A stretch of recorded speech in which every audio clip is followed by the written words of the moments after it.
Hey, what's up, guys? This is Glenn from California.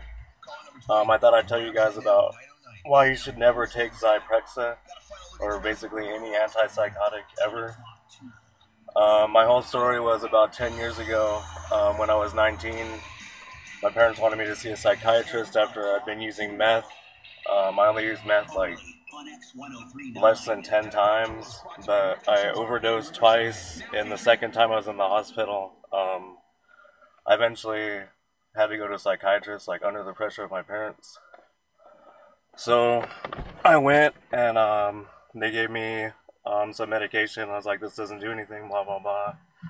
Then, like, the next week, they gave me Zyprexa, and I was still pretty aggravated from the meth use. And, like, the doctor basically told me and my parents that I was permanently psychotic, like, I had a permanent disorder. I'd have to take meds for the rest of my life, like regardless of anything I do. And I was pretty depressed at that point, but I decided to take the meds anyways. And I started taking Zyprexa. Within like a year, I gained about, I'd say like 100 pounds.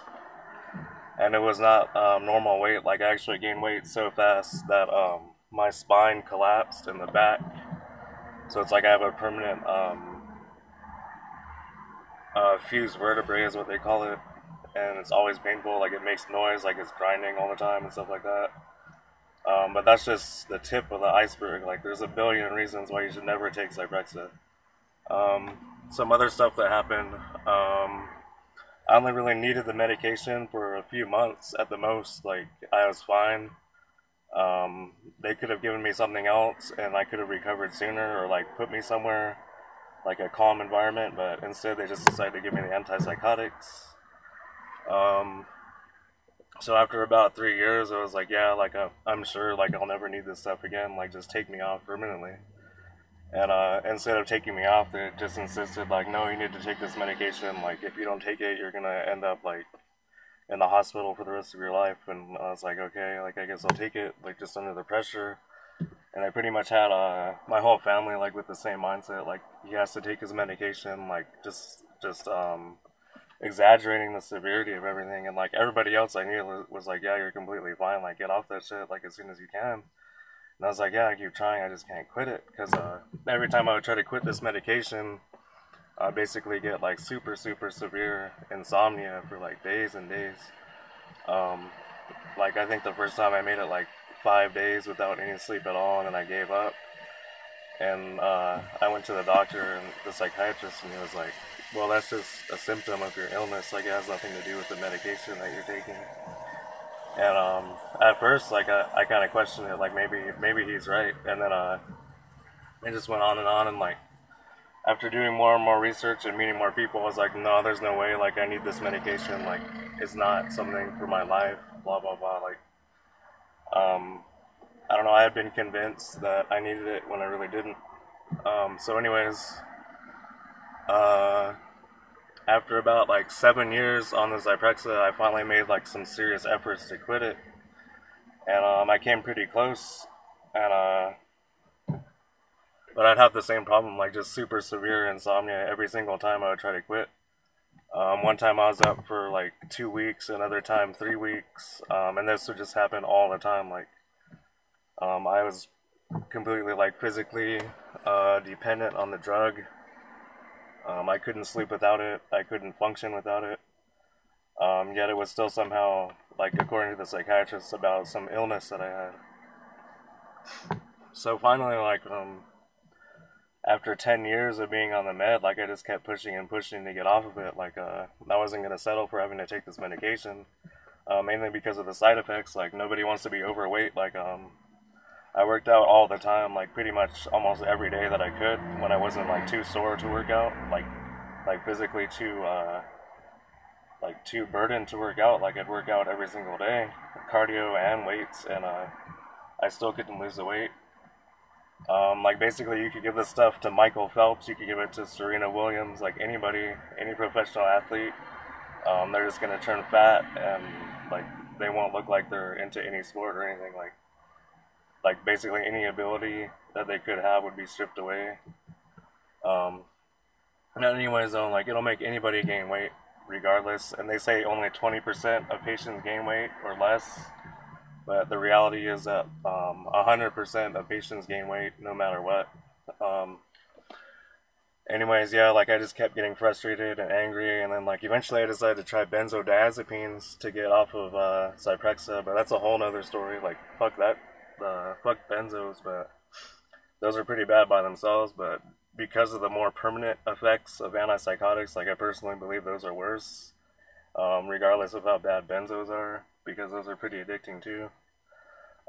Anyways, though, I tried the benzos to get off the Zyprexa, like it kind of worked, but not really. Like I go like a week without it, and then I'd have to get on again because of insomnia. Same problem. Um, so yeah, I had that benzo addiction for like 2 years or something like that, and then I got better from that, and then I was like, yeah, I'm gonna try to quit this Zyprexa again. I'm not gonna settle for being on this medication and have it ruin my life continually. And eventually, I think it was when I was 27. I was like, my chemistry was changing where I could sleep without the medication, or like I could sleep on very low doses sometimes. So I think my body had finally fought back against all the damage that this medication had done. So I finally managed to get off the medication once, and I stayed off for about a good 2 or 3 months, and then I had lost most of the weight, but I eventually ended up back on the medication because of like basically an anxiety attack type thing, and like some weird thoughts going on in my head at the time. Like I don't know, I felt pretty bad about getting back on it, but I ended up back on it, and I recovered from that, whatever you want to call that, that anxiety, and about a month later, I was like, yeah, let me get off this medication again. So I did, and then basically at the end I ended up off the medication. Like I completed my whole goal. Like my sole purpose in life was to get off this stupid medication, and I was like, yeah, like I can live my life now. Like my life's not gonna be fucked up anymore. Like I'll have the same, basically the same opportunities of everybody else, and not be like hindered by this medication. But it turns out that these side effects, like they did not go away. It's been like 3 months now that I've been off, or like something close to that, and I still have the same side effects. I still have the what do you call it, the metabolic syndrome, which is basically like you gain weight really fast. I can gain 10 pounds in one day, like just by eating at IHOP. That's just one thing. That's probably like one of the worst things. There's also something called anhedonia, which is your emotions basically do not work properly. So you're kind of like people like often say like, oh, I'm dead inside and shit like that. But like once you actually reach that point, like I don't know, like it's something else. Like your emotions just aren't functioning, and so that's probably like one of the other major problems with it. And this has not really improved at all. Like I mean, I'll get like a flash of insight like every once in a while for maybe like 10 minutes, like where I feel alive again, and then like it'll just disappear. And I was never like that before the medication, or you would call it medication, which is pretty much poison. Like I would rather have like gotten infected with Agent Orange than taking Zyprexa. Like it's that bad. But anyways,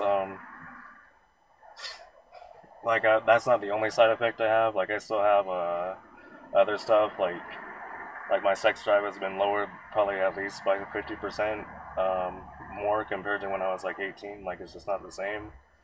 Like I don't have like severe problems, but it's just not the same. Other things too. Like I have facial twitches, kind of like Parkinsonian style shit that just randomly happens. Like I can't control it. My face will just go like kind of like not like that, but it'll be more subtle. But like if you're looking closely, you can tell that there's something going on with my face or whatever. And there's some other stuff too that I still have. I can't really think of them off the top of my head, but just random like bullshit that you would want to deal with from some medication. Oh yeah, fatigue is a big thing, like a chronic fatigue problem. I'll go from having like a lot of energy to just being like wiped out in the middle of the day. Like I'll have to lay down and like either collect my thoughts or take a nap, and usually I just can't get back up, so I take a nap. And it's like I can't even stay awake for 12 hours straight, and it's pretty ridiculous, you know. But anyways, I just thought I'd make this video to tell you people about why you should never take Zyprexa. Like, these medications really are very dangerous. They put you in a mind state where you don't care about yourself or living anymore at all. Like, you just don't care because you know that things aren't going to get better. So it's like, why would you even bother? Like, you just have to settle for like this subhuman life, and that's even after being off for like a long ass time. So, yeah, it's pretty fucked up. Like, these drugs are basically the worst thing you can do. I'd say crystal meth, yeah, that's a pretty fucked up drug, but like, if you don't go on psych meds, like, you'll never understand how bad they are. There's really nothing worse, to be honest. Like, I've quit oxycodone, morphine, crystal meth, heavy drinking, all sorts of pills and stuff like that. Like, nothing is as addicting as Zyprexa, because it totally like hijacks your system and forces your system to like basically go by what the drug is telling your system to do. So you have no control basically at that point. Like, you're a slave to the drug basically. Anyways, like, I just thought I'd get the word out about this stuff. There's a few videos about it, but I don't think there's nearly enough information out there about like how bad this stuff really is. It's pretty much a death sentence if you go to a psychiatrist and get diagnosed as someone that needs these kind of antipsychotic or psychotropic medications. And they're giving it to kids now, like kids as young as like 5 years old, like saying their behavior problems are bipolar or schizophrenia. Like, it's insane. And the whole reason they do it is just to make money. Like, all they care about is making more money and lining their pockets. Like, they do not care about the health of the patient. There is no science behind this business. Like, it's just a monetary thing. They just don't care about your health at all. Some of them may genuinely have an interest, but the interest of the system is going to be above their interest regardless. Like, it's just a flawed, corrupt healthcare type deal. It's not something you or anybody you know or you want to put your kids into or anything. Honestly, it's better to take care of these problems by yourself or heal naturally, like through exercise, eating right. Do anything you can before ever taking a psychiatric medication, because that one mistake could basically pox you out for the rest of your life, without you even knowing about it. And at that point, what are you gonna do? Like, you can't do anything really, except hope that maybe someday like things will get better. But what are the chances of that? Like, you don't know. You don't know if things are gonna get better ever. Anyways though, if you guys can, just spread the awareness about this drug, Zyprexa. The other drugs out there are called Seroquel, Risperdal. Of course, there's the antidepressants, Zoloft, and all that stuff. Benzodiazepines, like, you never want to take benzos for more than 2 weeks if you can help it. Like, even if you can't help it, just stop. Like, you don't want to take them longer than that. But yeah, that's of my opinion that antipsychotics are pretty much the worst of the psych meds. Like, it's pretty much just pure genetic poison. Like, it actually alters your genes, transforms your, what makes you human into something that's not human. And once that happens, like, you don't just go back. Like, it doesn't happen. Anyways though, like, I don't know, I spent like the last month just being constantly pissed off, constantly upset, like, just raging about this stuff, and eventually I decided, well, I gotta do something about it. Like, I'm not just gonna sit here and like suffer or complain like to a few people. Like, I'm gonna try to get this message out to as many people as I can. So yeah, if you can relate, just relay this message. Try to tell people about the damage that this so-called profession can do to people. It basically ruins lives. There's nothing good about it. Nothing. Um, so yeah, just pass this message on. Tell people. Get the word out. If you're also a victim, don't take this lying down. We got to do something, like band together. Do something. Take some kind of action about actually like setting this straight and making it right, because it's really not right for all these horrors and just like damages that keep happening over and over to people, like so many people, and like nothing is done about it. Like it basically is like a real conspiracy. Like people go on and on about conspiracy theories and all this bullshit, like, but there aren't many conspiracies that are out there that are real, but this is one of them. It's basically just a healthcare conspiracy. Yeah, it might sound kind of crazy, like if you've never been through it and you're just hearing me talk about it, but if you've actually been in the system for more than like a month, then you know that there's a lot of shady shit going on. Like 99% of it is just like pure dirt, pure garbage. Like you don't want to be involved in it whatsoever. Anyways, though, that's pretty much all I've got to say for now. Thanks for watching the video. Peace out. See you guys later. Thanks.